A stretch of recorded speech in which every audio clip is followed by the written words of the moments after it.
The overall goal of this procedure is to quantify the adhesiveness of endothelial cells in vitro.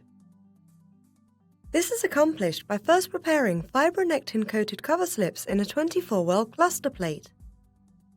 Human coronary artery endothelial cells are then applied to the glass cover slips and left to incubate until a confluent endothelial cell monolayer is formed.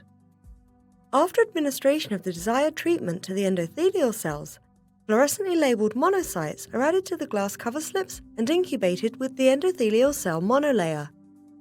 The final step is the removal of unbound monocytes from the endothelial monolayer by a meticulous dunking and washing procedure of the cover slips. Ultimately, this method allows quantification of the percentage of an endothelial cell population that is adhesive after a particular treatment. The main advantage of this technique is that it measures the actual number or percentage of adhesive endothelial cells, as opposed to the overall stickiness of an endothelial monolayer as measured by all current methods.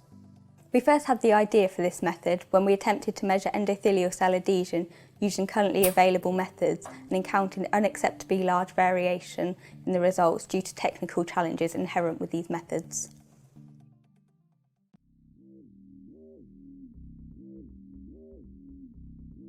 Sterilize 12mm diameter round glass cover slips by soaking them in 70% ethanol for at least 10 minutes with occasional agitation to ensure total exposure of all cover slips to the ethanol. Then, pour the glass cover slips and ethanol into a sterile cell culture dish.